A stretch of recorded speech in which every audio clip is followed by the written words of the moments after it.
मैं divisional forest officer Lahaul के रूप में ये जानकारी साझा करना चाहता हूँ कि आइबेक्स को भारत सरकार ने वाइल्ड लाइफ प्रोटेक्शन एक्ट के तहत एक प्रोटेक्टेड स्पीशीज़ घोषित किया हुआ है।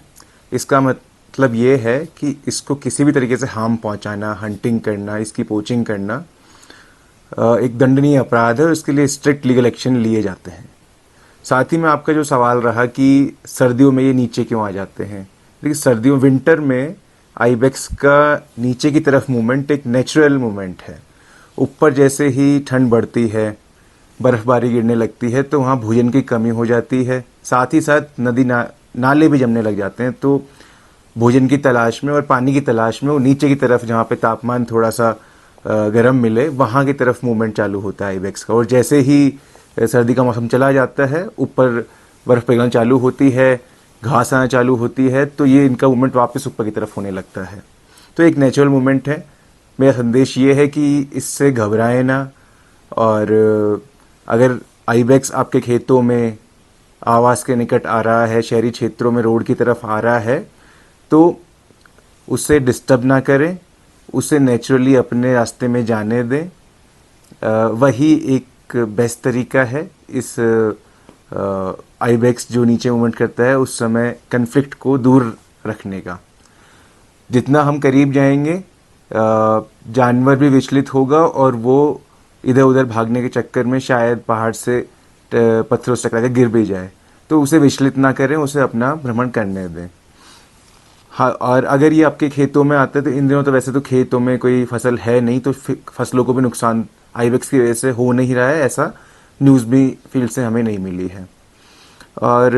साथ ही इस दौरान पर्यटकों को और स्थानीय नागरिकों को ये भी हम चाहते हैं कि वो थोड़ा सहयोग करें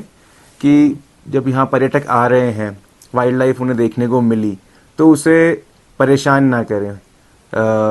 फोटोग्राफी के चक्कर में, या शोर मचाकर, या फिर उसके पीछे भागकर, या फिर उसके बहुत नज़दीक जाने का जब ट्राई करते हैं तो जानवर थोड़ा परेशान हो जाता है। तो पर्यटकों से अपील है कि उन्हें दूर से देखें, यही बेस्ट तरीका है वाइल्ड लाइफ को एंजॉय करने का। उन्हें सता कर या उन्हें परेशान करके इस फ़ोटो के चक्कर में उन्हें परेशान ना करें। और जो ये बिहेवियर होता है पर्यटकों का कि नज़दीक जाना है, तो उससे उनके जो नेचुरल बिहेवियर होता है एक जानवर का, वो भी थोड़ा सा डिस्टॉर्ट हो जाता है कि इतना उनका ह्यूमंस से मिलना जुलना नहीं होता। लेकिन जब ज़्यादा लोग भीड़ में उन्हें देखते हैं तो वो धीरे धीरे ह्यूमन पॉपुलेशन से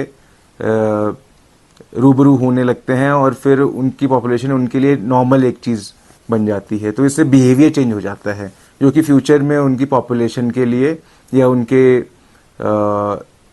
पॉपुलेशन कह दें हम, या फिर उनका जो नेचुरल एक रूट होता है उसको भी डिस्टर्ब कर सकता है ये।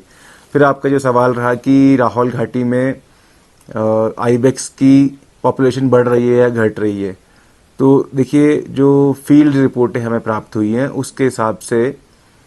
एक पॉजिटिव ट्रेंड देखा जा रहा है लाहौल घाटी में। इनकी पॉपुलेशन के ऊपर वन विभाग की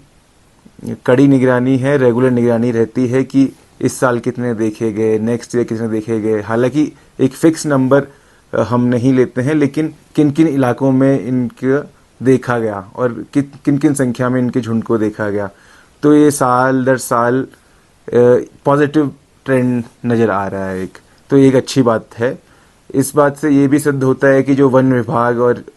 जो वन विभाग के कर्मचारी हैं, फील्ड स्टाफ है, जो कदम उठा रहे हैं हैबिटेट कंजर्वेशन के लिए, anti poaching activities, illegal hunting को रोकना, तो वो कदम सही तरफ उठ रहे हैं। पॉजिटिव ट्रेंड ये दिखा रहा है। साथ ही मैं लोगों का भी आभार करना चाहूँगा कि जन भागीदारी किसी भी संरक्षण कार्यक्रम के सफल होने में बहुत आवश्यक होती है। और लाहौल घाटी में ये देखा गया है कि जनता के द्वारा, स्थानीय लोगों के द्वारा इस मामले में बहुत सपोर्ट मिलता है कि वो हंटिंग प्रैक्टिसेस प्रोटेक्टेड स्पीशीज़ का नहीं करते हैं,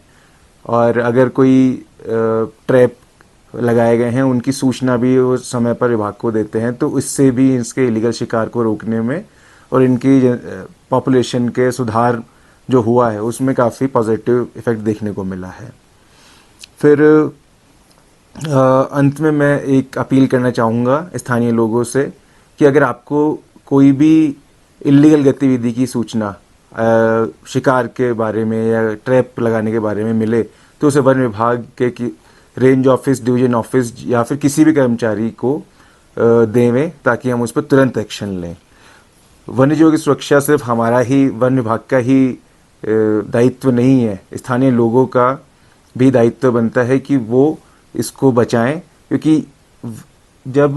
वाइल्ड लाइफ बचेगी तो यहाँ पे वाइल्ड लाइफ के साथ में एक टूरिज्म भी अट्रैक्ट हो रहा है, स्थानीय लोगों को रोजगार भी मिल रहा है, तो यहाँ की आर्थिक जो इकोनॉमी में डेवलपमेंट होने वाला है वो भी एक तरीके से बोला जाए तो वाइल्ड लाइफ टूरिज्म के बेस पे बहुत होगा, तो इसलिए उन लोगों का भी स्टेक इसमें बन जाता है। तो यही मेरा अपील रहेगी।